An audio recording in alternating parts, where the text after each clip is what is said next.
자, 오늘은 하나님의 결산 이런 제목으로 같이 하나님의 말씀을 나누도록 하겠습니다. 아까 설명했습니다. 교회력으로 보면 오늘이 마지막 주일이에요. 그러니까 송구영신 주일과 같은 거예요. 우리는 지금 양력을 전 세계적으로 쓰고 있기 때문에 12월 마지막 주일이 송년 주일이긴 하지만 교회력으로 보면 오늘이 마지막 주일이다. 교회력이라는 건 뭐냐면 우리는 양력과 음력을 쓰잖아요. 또 한국 사람들은. 근데 교회력은 예수 그리스도의 생애와 예수 그리스도의 삶을 통해서 그분이 이 땅에 오시고 태어나시고 제례 받으시고 그리고 공생애를 하시고 부활 승천 십자가 지시고 부활 승천하시는 그런 것들을 쭉 우리가 기념하는 절기를 만들어서 우리 교회에서 지키잖아요. 그래서 그거를 가지고 우리의 신앙생활을 함께 해나가는 것을 교회력이라 그렇게 말하는데, 이 교회력은 항상 대림절이 시작이에요.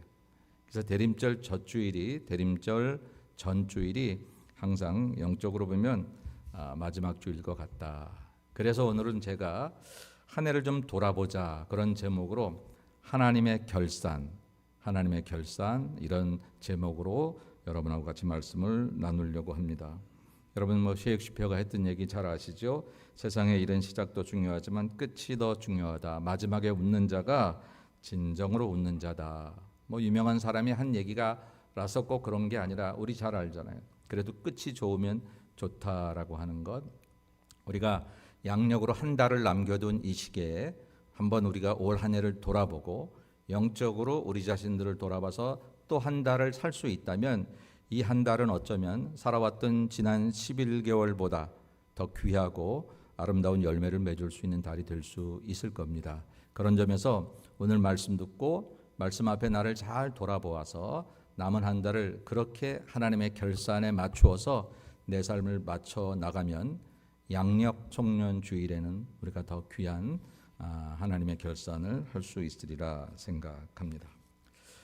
여러분, 세상적인 결산은 뭘 기준으로 하십니까?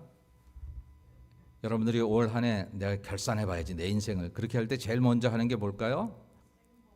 세금 보고 그렇습니다. 내가 얼마를 벌었고 또 얼마를 썼고 그런 거, 수입과 지출, 우리가 흔히 대차대조표라고 하는 것을 생각해서 올 한 해 내가 얼마를 투자했는데 사업이나 직장이나 내 인생에, 그런데 얼마의 이익을 남겼는지 혹은 손해를 얻었는지, 이익을 남겼으면 그래도 잘 살았다, 손해를 봤으면 오래 공쳤네, 잘 못 살았네, 이렇게 생각하는 경우가 많습니다. 물론 우리의 결산이 꼭 그렇게 물질적인 것만은 아닐 거고, 사람과의 관계에 있어서도 내가 올해는 참 좋은 친구를 얻었어, 올해는 내가 참 관계에 있어서 가슴 아픈 일들을 많이 경험했네, 그 사람이 그럴 줄 몰랐는데, 그런 것들로 우리가 대차대조표를 만들 수 있을 것입니다.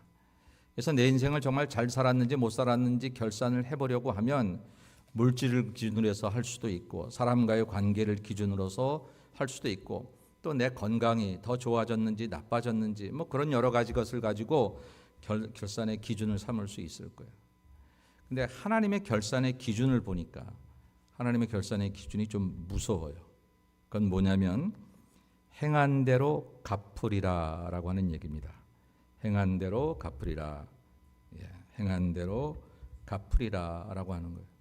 하나님은 우리에게 너 잘 살았니 못 살았니 라고 하시는 것을 하나님이 기준 삼을 때 네가 행한 대로 갚겠다라고 하는 거예요. 오늘 본문의 말씀 12절에 보니까 이렇게 말씀하십니다. 보라, 내가 속히 오리니 내가 줄 상이 내게 있어 각 사람에게 그가 행한 대로 갚아주리라, 이렇게 말씀하셨어요. 그가 행한 대로 갚아준다는 얘기가 어떤 얘기는 참 무서운 말로 들리고 어떤 얘기는 조금 기대가 되고 신나는 말로 들릴 수 있습니다. 여러분 학교 다닐 때 성적표 받는 날이 좋은 날이었어요? 아주 못 견디게 슬픈 날이었어요? 슬픈 날이었어요? 성적을 잘 맞은 아이들은 기대했겠죠. 선생님이 아무개 1등이야 2등이야 이렇게 말해주면 사람들 친구들 앞에서 괜히 으쓱하기도 하고, 그러나 이제 그렇지 않은 것은 그 받는 날이 아주 괴로울 거예요. 오늘 성경에 보니까 우리의 마지막 때 하나님께서 우리 인생을 결산하시는데 우리가 행한 대로 갚아주시겠다라고 하는 얘기입니다. 이 말은 무서운 말로 들릴 사람들은 누구냐면 잘못 산 사람들이겠죠. 내 마음대로 살고 하나님의 뜻대로 살지 않은 사람들, 그런 사람들은 정말 두려울 거예요. 오늘 성경에 보면 제가 본문에 여기 저 PPT에 만들진 않았지만 11절에 보니까 불의를 행하는 자는 그대로 불의를 행하고 더러운 자는 그대로 더럽고 더 이상 개선의 날이 없어요. 더 이상 다시 돌아설 수 있는 기회가 없어요. 반면에 의로운 자는 그대로 의를 행하고 거룩한 자는 그대로 거룩하게 하라, 그렇게 말씀을 하고 있습니다. 그러니까 불의를 행했던 자들은 내가 행한 대로 하나님께서 갚아주신다고 하시니까, 그렇게 결산하신다고 하시니까 정신을 차리고 보니까 내 인생 너무 늦었네, 후회스럽기도 하고 안타깝기도 하고, 그러나 이미 때가 늦어버린 경우들이 우리에게 있을 때에 그 사람은 행한 대로, 내가 불의를 행한 대로, 거짓을 행한 대로, 더럽게 산 대로 그렇게 갚아질 거다, 그렇게 결산이 될 거라는 거예요. 반면에 의롭게 살고 거룩하게 살았으면 하나님께서 그렇게 산 대로 우리에게 결산해 주실 것이다 라고 하는 것. 저는 여러분에게 이 설교를 준비하면서 하나님, 저에게도 사실 두렵게 들리는 그런 뉘앙스도 있고 또 기쁘게 들리는 뉘앙스도 있는데, 우리 성도들에게는 이 말이 무섭고 두려운 것, 막 뒤늦은 후회가 넘쳐나는 그런 얘기로 들리지 않고, 하나님, 세상에서 내가 예수를 믿고 살아도 안 믿는 저 사람보다 좋은 집도 어떤 때 못 갔고 뭐 대단하게 사는 것 같지도 않고, 자녀들도 저기 뭐 하버드 대학 갔다는데 우리 애가 뭐 이러면서 조금 내 마음이 상처가 되고 아픔이 있었던 그런 것들을 다 갚아주시는, 그 어려움 중에도 믿음으로 정진했던 사람들, 그러니까 하나님이 귀하게 보시면, 내가 지금 얘기했던 것은 세상적인 기준이지만 하나님의 기준에 의해서 거룩하고 의롭고 비록 더 크고 더 많은 것들을 세상에서 혹 누리지 못한 것 같아도 하늘에 쌓는 상급으로 보화를 만들고 살아갔던 그것을 알아주시는 하나님께서 결국은 내가 믿음으로 산 대로 갚아주신다니까. 사람들은 몰라주고 너 예수 믿는다고 뭐 혼자 너 나보다 잘난 게 뭐 있어, 나보다 좋은 게 뭐 있어, 그렇게 비난하던 그 비난의 말 속에 내가 때로는 대꾸할 말도 없어서 혼자 가슴앓이를 했건만, 그러나 결국 하나님께서 그것을 다 알아주시고 믿음의 정절을 지키고 바른 믿음으로 살아갔던 사람들 그대로 하나님께서 갚아주신다라고 하는 그 날이 저와 여러분에게는 축복의 날이요 감사의 날이요 기다려지는 날이 되기를 주의 이름으로 축원합니다. 그게 하나님의 결산의 기준이다라고 하는 거예요. 자, 그러면 우리가 행한 대로 갚아주신다, 이게 결산의 기준이니까 우리가 어떻게 행해야 될까요? 잘 행해야 될 거 아니겠습니까? 그 잘 행해야 되는 것들을 오늘 성경이 이런 표현으로 얘기해 주고 있어요. 두 번째, 자기 두루마리를 빠는 자들은 복이 있다. 자기 두루마리를 빠는 자들이 복이 있다는 거예요. 14절 말씀을 보니까 자기 두루마리를 빠는 자들은 복이 있으니 이는 그들이 생명나무에 나아가며 문들을 통하여 성에 들어갈 권세를 받으려 함이로다. 아멘. 그렇게 말하고 있어요. 자기 두루마리를 빠는 자들은 복이 있다, 그렇게 말하고, 그들이 생명나무에 나아간다. 생명나무, 영생을 얻는 그 지경에 나아갈 것이며 문들을 통하여 성에 들어갈 권세를 받으려 함이로다. 세상의 문이 아니라 하늘의 문을 열고 영원한 나라 새 예루살렘 성에 들어갈 권세를 받을 거라는 거예요. 누가? 자기 두루마리를 빠는 자들이 그렇다라고 하는 것입니다. 그럼 이 자기 두루마리를 빠는 자들이라고 하는 것은 무엇입니까? 그리고 이것은 누가 어디에 빤다는 얘기입니까? 이것은 믿음의 사람들이 그리스도의 보혈에 나의 죄를 다 깨끗이 씻고 씻어서 구원받을 뿐만 아니라 구원받은 성도가 하나님 나라 가기까지 계속해서 영적인 성결을 의지하는 구원과 성결의 길을 걸어가는 것을 의미하고 있는 것입니다. 사랑하는 여러분, 자기 두루마리를 빠는 자들이 복이 있다 했으니까 저와 여러분이 뭐 해야 돼요? 내 두루마리를 빨아야 돼요. 나의 두루마리를 빤다는 것 지금 대충 감은 오는데, 내가 정말로 그리스도의 보혈 앞에 보다 바르고 그런 정결된 삶을 살아야 되겠구나 뿐만 아니라 저 얘기가 현재형으로 됐어요. 히라보에 현재형으로 돼 있어서 한번 빨고 끝나는 게 아니라 오늘도 빨았어야 돼요. 내일도 그래야 되고 계속해서 빠는 상태가 유지돼야 된다라고 하는 것이죠. 나는 어느 순간에 믿음으로 구원을 받았지만 구원받은 그날에 하나님이 하늘로 데려가시지 아니하시고 이 땅에 더 살 일이 있어서 나를 이렇게 삶의 기회를 주셨는데, 그런데 내가 혹시라도 다시 타락의 길로 돌아가거나 잘못된 길로 돌아가지 않도록 계속해서 두루마리를 빨아야 된다. 영적 성결을 계속해서 이루어야 된다라고 하는 것이죠. 굳이 교리적으로 말한다면 내가 내 두루마리를 빨아서 구원을 받는 것을 우리는 칭의, 의롭다고 칭함을 받았다. 의인사상, 의롭다고 인정을 받았다. 영어로 말하면 justification을 얘기하죠. 근데 우리에게 그것만이 아니라 그건 말이 한쪽 발과 같아요. 또 한쪽 발로 서 있어야 되는데 그건 뭐냐면 sanctification, 성화, 거룩하게 되는 것. 이것이 이 두 기둥이 우리에게 있어야 우리가 almost Christian, 거의 기독교인이 돼가네가 아니라 perfect Christian, 완전한 크리스찬이 된다라고 하는 것.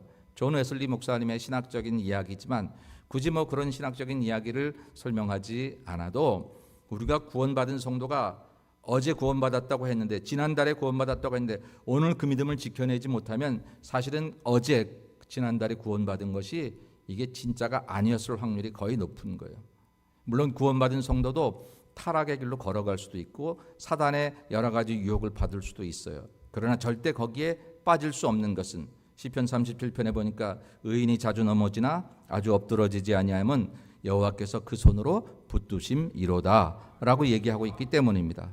저와 여러분이 진정으로 구원받았다면요, 이제 우리 팔자가 바뀌었어요. 어떻게? 죄를 질 수 없는 팔자로 바뀐 거예요. 아멘? 아멘 크게 하고 싶은데, 근데 목사님 나 죄 짓고 있는데 잘못을 범하고 있는데. 그래요. 그 잘못을 범하고 있는 게 온전하진 않지만 그것 때문에 내 생명을 빼앗길 길로 걸어가지 않을 거예요. 그 옛날 어쩌다 한번 눈물 흘린 것 가지고는 안 돼요. 그 옛날 어쩌다 한번 은혜 받았다고 생각했던 감정의 그런 어떤 하나의 유희 가지고는 안 돼요. 그러나 진정으로 예수 그리스도의 보혈로 내가 구원함을 받았다면 이제는 그 피의 공로가 우리를 지키기 때문에 저와 여러분이 타락할 수 없는 존재가 되는 줄로 믿습니다. 대신 우리가 계속해서 그렇게 정결을 지켜나가도록 자기 두루마리를 빨아야 된다. 여기서 두루마리는 자기의 인생을 말하는 것이고 우리의 삶을 말하는 것이다 라고 하는 것이죠. 그러면 우리가 우리의 삶을 계속해서 빤다, 영적인 성결을 이루어야 된다라고 하는 것을 제가 오늘 아레오바고에도 적어놨지만 5가지로 여러분 설교 노트에 적은 것을 간단하게 말씀을 드리고, 저는 이번 한 달 동안 여러분들이 이걸 가지고 숙제하듯이 자기를 돌아보아 나머지 한 달이라도 내가 하나님의 결산 기준에 맞추어서 내 삶을 살아서, 그래서 내 인생의 올 한 해 2024년의 삶을 잘 풍성한 결산을 해야 되겠다라고 하는 말씀을 드리려고 합니다. 첫째는 우리가 이제 나를 돌아봐야 될 그 내용의 첫 번째는 뭐냐면 주님이 원하시는 삶의 열매를 얼마나 맺고 살았는가 하는 기준을 우리 삶에 적용해야 합니다. 우리가 예수를 믿으면서 내가 잘 살았냐 못 살았냐를 나 이번에 대박 났어, 나 사업이 잘 됐어, 너무 좋아요. 저는 여러분들이 그런 거 잘 돼서 여러분들이 하나님 앞에 풍성하게 살고 허락하시면 집도 차도 사고 허락하시면 11조도 많이 드리고 여러분 성도들이 그렇게 풍성하게 살 수 있으면 좋겠어요.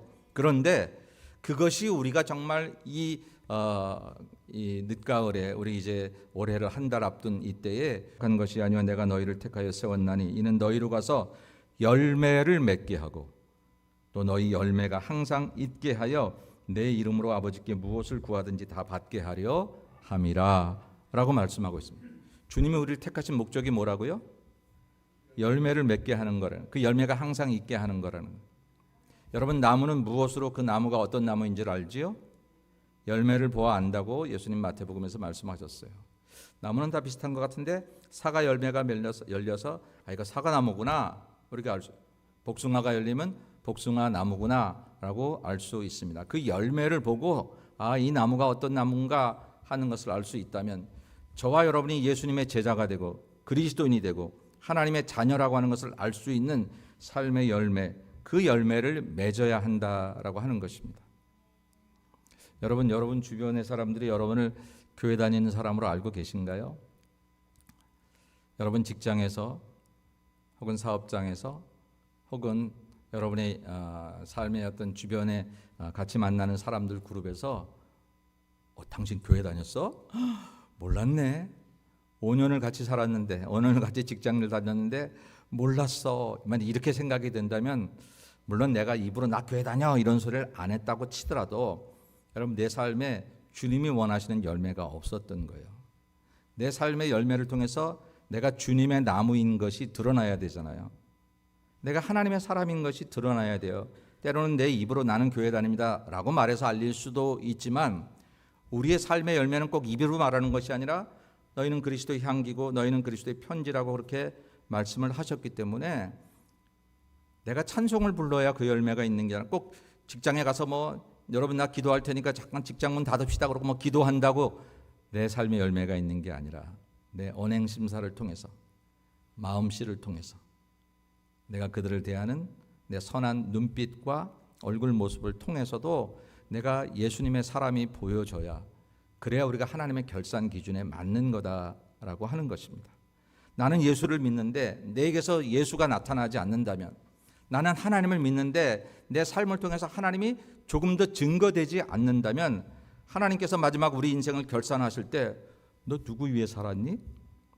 너 나 믿는다고 하면서 너를 통해 내가 드러난 적이 없는 것 같은데 라고 그렇게 물으신다면 여러분 어쩔까요? 나는 우리 교우들이 이 LA를 다니면서 이 타운을 다니면서 내가 예수 믿는 사람이라고 말하지 않아도 교회 다니세요?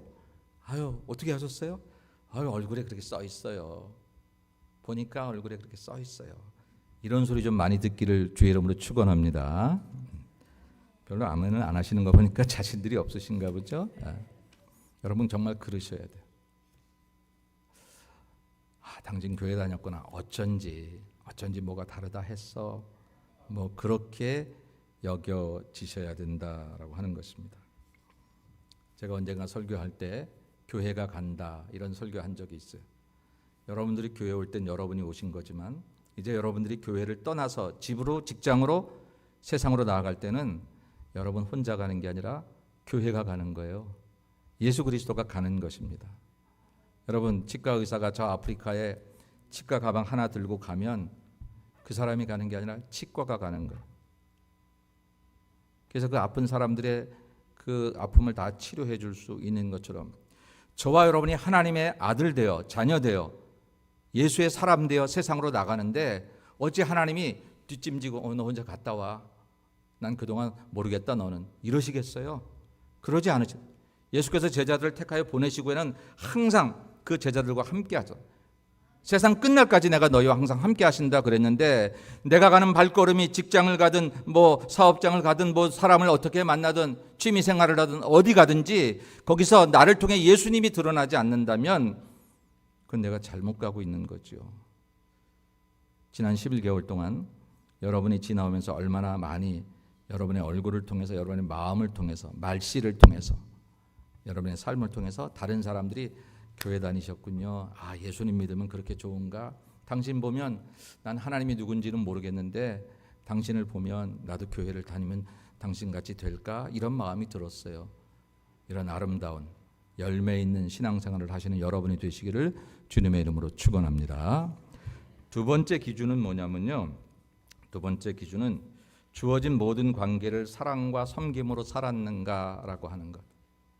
여러분 이 세상에 80억이 넘었다 그러더라고요. 어느 통계 보니까 벌써 이 땅의 그 인구가. 그런데 그 많은 사람들을 우리가 다 만나고 사는 건 아니잖아요. 우리 그런 기도할 필요 없어요. 주여 내가 세상 모든 사람을 사랑하게 해주옵소서. 이런 기도할 필요 없어요. 어차피 만날 수가 없어요. 세상 모든 사람은커녕 LA에 있는 사람도 다 만날 수 없어요. LA가 뭐예요? 그런데 내 옆에 있는 사람은 사랑하게 해주세요. 오늘 직장 가서 만나는 내 직장 동료를 사랑하게 해주세요. 교회 교인은 당연한 일이지만 오늘날 교회들이 분열도 생기고 막 서로 싸우는 걸 보니까 그 기도도 해야 될 것 같아요. 내 교인을 사랑하게 해주시고 같은 성도들끼리 분열이 있지 않게 해주세요 라고 해야 된다는 거예요. 하나님 앞에 올 한 해를 잘 살았는지 못 살았는지의 결산은 그래서 너 얼마를 나한테 헌금할 건데 너 얼만큼 나한테 좋은 것을 줄 건데가 아니라 내가 예수의 사람으로 예수께서 사랑으로 이 땅에 오시고 사랑으로 사셔서 그렇게 우리에게 하나님이 사랑이신 것을 보여주셨던 것처럼 우리도 그렇게 살았는지에 대해서 주님께서 물으실 것이다라고 하는 것입니다. 여러분, 이 얘기는 그냥 유행가 가사에서도 사랑 사랑 뭐 누가 말했나, 누가 말했어요? 네.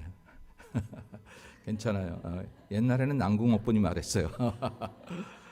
뭐 그 정도로 얘기하는, 뭐 그분을 무시하는 게 아니라, 그게 아니라 목숨 바쳐 우리의 모든 것 주신 예수 그리스도, 그분처럼 살아가겠다고 하는 것. 그 사랑을 내가 힘입고도 그냥 나한테, 그냥 내 옆에 있는 사람들을 내가 그저 섬김만 받으려고 하고 나한테 잘해야만 좋다고 말하고, 예수님은 나한테 잘하는 것을 요구하시는 게 아니라 네가 다른 사람한테 잘해주라고 이렇게 말씀을 하셨던 거거든요. 그래서 오늘 말씀에도 그렇게 나오잖아요. 마태복음 22장 39절에 보니까 둘째도 그와 같으니 내 이웃을 내 자신같이 사랑하라 하셨다, 이렇게 말씀하고 계십니다. 그렇습니다. 첫째는 하나님에 대한 사랑이고요, 둘째는 사람 사랑이라고는.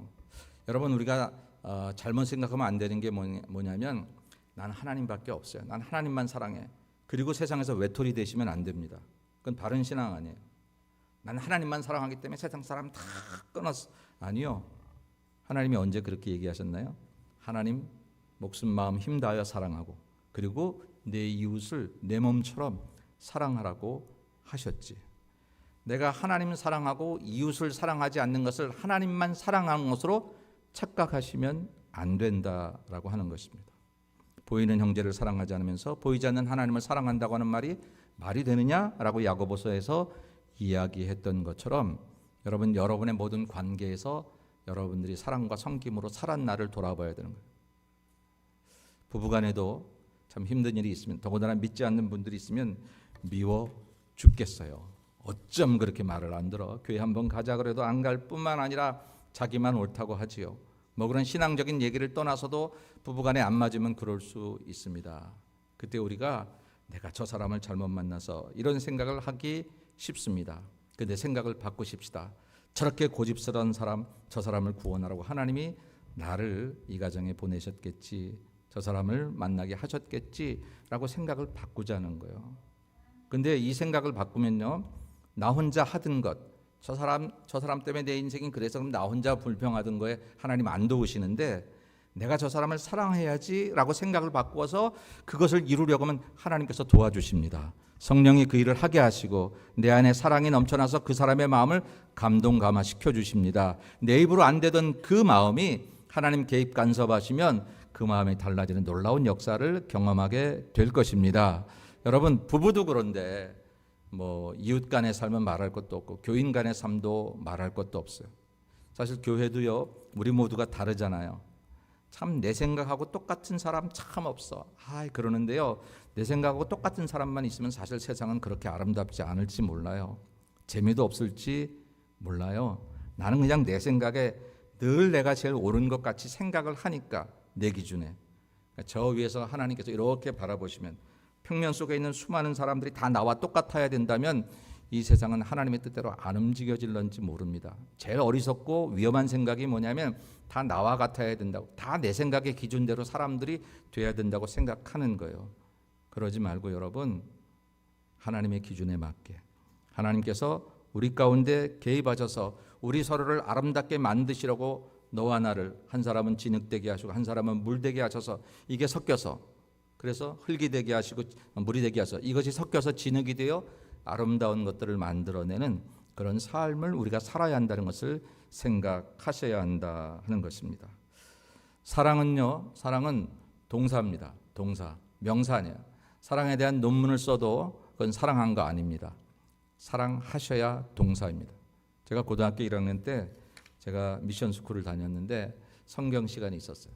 제가 지금도 기억나는 게, 성경 시간에 성경 선생님, 그러니까 지금으로 말하면 어느 교회 전도사님이었던 것 같기도 하고 학교 선생님이었지만, 첫 시간에 들어와서 이렇게 니들 사랑이 뭔지 아냐? 이렇게 물으잖아. 그러니까 뭐 애들이 뭐 고등학교 1학년짜리가 뭐 사랑은 눈물의 씨앗이에요 라고 말하기도 하고 별소리 다 하죠. 근데 그분이 이렇게, 내가 생각할 때 사랑은 가만히 있을 수 없는 거다. 근데 저에게 그게 굉장히 이렇게 아주 뭐라고 할까, 깊이 들어왔어요. 하나님이 하늘에서 가만히 있을 수 없으셔서. 왜? 사랑 때문에 땅의 벽을 가르치고 이 땅에 오셨다는 거예요. 그러니까 정말 사랑하면 그 사람이 왜 나에게 이걸 안 해주냐를 얘기하는 건 사실 사랑이 아니에요. 이기적인 욕심일 경우가 많아요. 근데 진짜 사랑을 하면, 지금 예수께서 원하시는 결산의 기준은 이기적인 욕심이 아니거든요. 너 많이 받았니? 그것 가지고 우리 잘 살았다고 말하지 않으시거든요. 오히려 너 얼마나 많이 섬겼니? 사랑했니? 그것 가지고 하실 건데, 그렇다면 내가 움직여지는 삶이 내 안에 있어야 되는 거예요. 많은 사람들이 불평합니다. 나를 알아주지 않아서, 나를 사랑해주지 않아서. 그렇게 얘기하지만 하나님의 결산 기준은 그렇게 받지 못한 것을 가지고 얘기하시는 게 아니라 주지 못한 것을 가지고 이야기하신다. 여러분, 많이 섬기시고 많이 사랑하셔야 마지막 때에 행한 대로 갚아주신다고 했던 그 결산 기준에 맞아서 우리의 삶이 영생하고 생명나무를 우리가 먹을 수 있는 사람이 되는 줄로 믿습니다. 세 번째는요, 우리 하나님의 결산 기준은 뭐냐면 영혼 구원을 위해서 우리가 얼마나 애쓰고 살았는가, 이 질문을 꼭 하시는 거예요. 왜냐하면 이게 하나님이 우리 인생에게 주신, 특별히 그리스도인들에게 주신 사명이거든요. 사도행전 1장 8절에 보니까 우리 잘 아는 말씀으로 오직 성령이 너희에게 임하시면 너희가 권능을 받고 예루살렘과 온 유대와 사마리아와 땅끝까지 이르러 내 증인이 되리라 하시니라 그랬어요. 여러분, 초대교회에서 예수 믿는 거는 증인되는 거였어요. 지금은 예수 믿는 거 왜 믿어? 그러면 아이 복 받아야지, 건강해야지, 자식이 잘 돼야지, 내 인생이 바로 돼야지, 여러 가지 이유들을 말하는데 그 틀린 건 아니에요. 근데 더 본질적인 건 뭐냐면 예수 사람 되는 거예요. 예수의 증인 되는 게 정말 본질적인 거예요. 나는 우리 교회 성도들이 정말로 예수를 믿는다고 하는 얘기를 내가 그렇게 뭐 얼마나 나는 전도할 때 부끄러워요. 내가 가진 것도 없고 뭐 잘된 것도 없고. 여러분, 그거는 사람의 생각으로 잠깐 그런 생각이 들 수는 있어도 고치셔야 돼요. 여러분들이 예수 그리스도를 정말로 확실하게 증거할 수 있으면 그 사람이 받지 않든지 그건 상관없어요. 아니, 하늘 계신 하나님이 예수님으로 오셔서 말씀을 전해도 안 받은 사람이 있었는데 뭐 내 얘기를 누가 다 들을 수 있겠어요? 괜찮아요. 그 대신 확신 가지고 전하지 못하면 그건 아니라고 하는 거예요. 내가 조금 못 산다는 이유 때문에, 내가 아프다는 이유 때문에, 내 사업이 안 됐다는 이유 때문에 내가 자신 있게 예수를 전할 수 없다면 여태까지 나는 내가 잘 돼야만 예수를 전하는 잘못된 생각을 가지고 있었다라고 하는 것이죠. 하나님은 그렇게 내가 잘된 것 가지고 내 인생을 결산하지 아니하시고 내 입을 통해서 얼마나 많은 사람들에게 예수의 이름이 증언됐는지, 내가 예수의 증인의 노릇을 얼마나 잘 했는지를 가지고 우리 인생을 결산하신다라고 하는 것입니다. 꼭 한 사람 교회로 인도하는 것이 우리 후반전의 세 가지 기도 제목 중에 하나입니다. 우리 전사님도 지금 기도해 주셨는데, 여러분 12월 한 달 어떻게 생각하면 짧은 시간이지만 한 사람을 구원하시게 하나님께서 긴급하게 우리에게 역사하실 때 넉넉하고 충분한 기간입니다. 문제는 그 확신을 갖지 않는 우리들의 마음이 하나님 앞에 쓰임받지 못하는 거예요. 기도하셔서 하나님, 이제 12월 한 달 동안 나를 통해 하나님의 사람을 주 앞으로 인도해 주옵소서라고 여러분 기도하셔야 돼요. 한국의 전도 방법 가운데 진돗개 전도라는 거 들어보셨어요? 진돗개 전도. 한번 물으면 안 노는 게 진돗개잖아요. 그런 마음으로 전도했던 저 순천, 전라남도 순천에 박병선 집사라고 하는 분이, 지금은 뭐 장로쯤 됐을 것 같은데 아주 오래전 얘기입니다. 참 교회 나가자 그냥 하도 귀찮게 해서 교회를 나갔는데, 이 사람이 이렇게 갔는데 교회는 큰데 자리가 많이 비어 있더래요. 자기도 모르게 이렇게 보면서 자기가 순천 시의원이었는데, 하나님 여기 이거 내가 채울게요 그랬다는 거예요. 그리고 나서 예배를 끝나고 나서 자기가 정신을 바짝 차려보니까 내가 정신 나갔지, 내가 무슨 수로 이 사람들을 여기다 채워. 그런데 그게 그 사람이 거룩한 부담이 됐던 거예요. 그래서 그 다음부터 사람을 교회 나가자고 하면 한 번 얘기해서 사람들이 안 오더라는 거죠. 그래서 자기는 진돗개가 돼요. 한 번 붙잡은 사람은 끝까지 놓지 않고 나올 때까지 그렇게 전도했다고 하는 그 방법을 한국교회에 많이 이야기해서 진돗개 전도 뭐 이런 얘기를 했는데, 여러분, 문제는 그 사람의 마음을 여는 것보다 더 큰 문제는 뭐냐면 내 마음을 주 앞에 완전히 여는 거예요. 내 마음이 열려지지 않아. 이렇게 해봐도 안 됐었는데, 한다고 되는 게 아니라 뭐 내가 꼭 해야만 되나, 나는 교회 가서 꼭 이렇게까지 하고 싶진 않아, 이런 마음들이 나를 사로잡고 있기 때문에 하나님이 나를 통해서 역사하시지 못하시는 거예요. 우리가 이 마음을 활짝 열고 주여 나를 통해서 하나님께서 구원하실 영혼들을 구원하기를 원합니다. 나를 사용하여 주옵소서라고 믿으실 때에 이번 한 달 동안 하나님은 여러분들을 통해서 구원받은 백성들을 우리 교회로 보내실 줄로 믿습니다. 그게 하나님의 결산 기준이라고. 네 번째, 맡겨진 사명을 얼마나 믿음과 순종으로 감당했는가. 여러분 마태복음 25장에 보면 달란트 비유 있습니다. 그 말씀에 21절에 이런 말씀이 있어요. 그 주인이 이르되 잘하였도다 착하고 충성된 종아 내가 적은 일에 충성하였으며 내가 많은 것을 내게 맡기리니 내 주인의 즐거움에 참여할지어다 하고. 많은 것을 맡긴다. 적은 것을 맡겼더니 잘해서 더 많은 것을 맡긴다. 12월이 되면 한 해의 모든 교회 사역들을 정리하고 내년에 일할 사역들을 정하게 됩니다.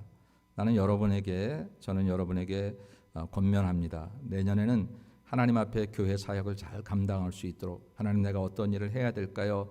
라고 좀 기도하시고 스스로 자원해서 그렇게 섬기셨으면 좋겠어요. 목사님 제가 바빠서요. 목사님 제가 이렇게 교회 나오는 거 예배 드리는 것만으로도 대단한 거거든요. 그래요. 사람 생각으로 말하면 제가 세상적인 비즈니스를 한다고 하면 여러분에게 고객이라 생각하고 아이고 그것만도 대단하지.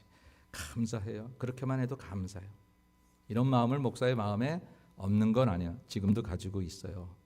참 어렵게 힘들게 그렇게 바쁘게 살면서도 그렇게 충성하려고 하는 모습이 어떤 데는 고맙기도 하고 감사하기도 하고 그러기도 해요. 근데 정 목사한테 고마운 소리를 들으려고 여러분들이 주의를 하는 거 아니고, 그리고 내가 정말 주를 위해서 일할 수 있는 기회가 언제 이 문이 닫힐지 몰라요. 언제 닫힐지 모르는 거예요. 곧 밤이 오리니 우리가 낮에 힘써서 일하라고 그렇게 말씀하셨는데 그럴 때가 온다는 거죠. 나는 올해 여러분들이 또다시 사역을 내년으로 미루거나 또다시 다음으로 미루거나 그러지 말고 내가 어떤 일을 해야 될지 모르겠거든. 저에게 와서 제가 어떤 일을 하면 좋을까요? 정말로 내 맡겨주신 사명들을 잘 감당했으면 좋겠다라고. 이게 다섯 번째 얘기하고 결부가 되는 얘기입니다. 다섯 번째, 교회의 지체 역할을 잘 하고 살았는가. 맡겨진 사명이 여러분이 교회 밖에서도 있지만 특별히 교회 안에서 있을 때가 많으니까 고린도전서 12장 21절에 보니까 너희는 그리스도의 몸이요 지체의 각 부분이라 이렇게 말씀했어요. 교회가 그리스도의 몸이고 그리고 우리들은 그 교회의 지체라. 여러분, 나는 여러분에게 부탁합니다. 교회를 세워가는 성도들이 되시기를 주의 이름으로 축원합니다. 목사님이 하셔야죠. 장로님이 하셔야죠. 물론 목사는 목사로서 최선을 다할 것입니다. 장로님들도 장로님으로 최선을 다할 것이나 교회는 모든 성도들이 함께 세워가는 거예요. 지체라고 그랬잖아요. 손은 손의 역할을 하고 눈은 눈의 역할을 하고 또 입은 입의 역할을 하는 것. 나 하나쯤이야 하면 그것은 하나님이 기뻐하시지 않는 거다라고. 가끔 교회에 부족한 부분이 보일 수 있어요. 우리 교회는 왜 이런 게 없어? 위에서 기도하세요. 내게 그런 것이 보이거든 그걸 가지고 허물을 삼거나 그걸 가지고 불평하라고 보이는 게 아니라 그것을 위해서 하나님 저것을 위해서 내가 어떻게 감당할 수 있을까요? 저희를 내가 어떻게 메꿀 수 있을까요? 우리 찬양팀이 좀 더 있으면 좋겠는데 우리 찬양팀이 왜 이렇게 적어? 라고 생각이 들거든. 여러분 내가 찬양팀이 될 수 있을까요? 근데 아무래도 안 되겠어. 그럼 찬양팀을 위해서 기도하세요. 하나님 우리 교회 찬양팀을 위해서 제가 무엇을 할 수 있을까요? 여러분 기도하다 보면 하나님의 놀라운 그런 지혜를 주셔서 여러분을 직접 세우시든 혹은 누구를 세우시든 이 찬양팀을 더 풍성하게 하실 것이고, 제가 이제 예를 들기 위해서 찬양팀을 얘기한 것이지만 그렇게 여러분이 교회에 부족한 부분이 보이거든 그것을 나를 통해 메꾸게 하옵소서. 아까 그 박병선 집사님이 빈자리를 보고 주여 내가 이 자리를 채우겠나이다. 처음 나온 사람이 그런 기도를 했는데 하나님이 하게 하시더라고요. 그렇게 놀라운 일을 하게 하셨어. 여러분 우리 교회에 부족함도 많고 그런 아직 채워지지 않은 부분들이 많이 있지만 그게 교회의 허물일 수는 없습니다. 교회는 예수 그리스도가 온전히 나타나면 그게 가장 귀한 거니까. 그러나 그러기 위해서 각 지체인 저와 여러분들이 그 사명을 감당해야 될 터인데 목사는 목사로서 최선을 다하겠으나 여러분이 주여 내가 이 아픈 몸으로 내가 이 병든 몸으로 내가 이 연약함으로 그래도 내가 할 일이 있는 줄로 믿습니다 라고 기도하시면 하나님 그것을 통해서 놀라운 일들을 만들어 가실 줄로 믿습니다. 그리고 그것이 내가 하나님 앞에서 나를 결산하는 기준이 된다는 사실을 우리가 기억해야 할 것입니다. 이제 말씀을 정리합니다. 올 한 해 동안 기도가 좀 부족했던 사람은 열심히 더 기도하시고, 전도하지 못했던 사람은 열심히 전도하고, 예배를 더 성실하게 더 깊이 준비하는 마음으로 드리지 못했던 사람들은 그것을 위해서 준비하고, 그리고 여러분들 여러분의 직장과 또 여러분의 사업장에서 내가 하나님의 영광을, 그리스도인의 삶의 열매를 드러내지 못했다고 생각이 드시는 분들은 이번 12월 달에 한번 그렇게 살아보겠다고 다짐해 보세요. 놀라운 일들이 여러분 주변에 일어나게 될 것입니다. 언젠가 우리가 하나님 앞에 서는 날이 다 오겠죠. 우리 집사람하고도 아침에 오면서 세월이 이렇게 빨리 갔어 이렇게 얘기를 하고 왔어요. 오늘 정말 저도 아직 제 마음, 여러분도 똑같겠지만 제 마음 청춘 처음 목회를 나가던 그때의 떨림이 아직까지 있는데, 이제 뭐 어디 가면 늘 저보러 마침 기도하라고 그래요. 나이가 제일 많다고 뭐 그런 정도가 됐어요. 곧 주님 앞에 서야 될 날이 올지 모르는데 너무 세상의 무거운 것, 얽매기 쉬운 죄로 우리의 삶을 늦추지 말고 여러분 믿음 생활 잘하시고, 내 두루마기는 내가 빨아야 되는 거거든요. 세상의 기준에 맞게 잘 살았다 착각하지 말고 하나님의 결산 기준에 맞춰 나를 돌아보고 거기에 나를 계속해서 주님 부르시는 그날까지 성실하게 살다가 주님 그날에 오라 하시면 후회함 없이 미련 없이 기쁨으로 그 나라에 뒤에 사람들 축복하며 입성하는 아름답고 복된 면류관 받는 성도들이 다 되시기를 주님의 이름으로 간절히 축원합니다. 기도하겠습니다. 우리 잠깐 기도와 통성으로 기도하십시다. 하나님, 내가 하나님의 결산 기준을 무시하고 세상의 결산 기준에만 애써왔던 지난 11개월은 아닌지 돌아보게 하시고, 하나님 말씀으로 하나님 은혜로 하나님 나를 돌아보게 하시옵소서. 다 같이 통성으로 기도하셔서 그래서 우리 같이 기도하도록 하십시다. 거룩하신 아버지 하나님 은혜와 사랑을 감사합니다. 이 시간 사랑하는 우리 모든 성도들 하나님의 결산 기준에 나를 맞춰봅니다. 하나님, 되는 대로 살지는 않았는지, 그저 세상적인 기준에만 맞추려고 살지는 않았는지, 하나님 내가 좋아하는 나를 만들기 위해서만 살지는 않았는지, 하나님이 기뻐하시는, 하나님이 원하시는, 하나님이 바라시는 그런 삶을 살지는 못했는지를 돌아보게 도와주시옵시고, 우리가 정말 마지막 때가 곧 올 터인데 아버지 그날이 오기 전에 깨어 기도하게 하시고, 아버지 바로 서게 도와주셔서 마지막 때 하나님 우리를 결산하실 때에 행한 대로 갚으시다고 하신 말씀 앞에 부끄럼 없이 설 수 있게 도와주셔서 거룩하고 의로운 백성으로 하나님 보시기에 칭찬받고 인정받는 잘하였도다 착하고 충성된 종아 칭찬받는 성도들이 다 될 수 있도록 주여 은혜를 베풀어 주시옵소서. 거룩하신 예수님의 이름으로 간절히 기도 올리옵나이다. 아멘.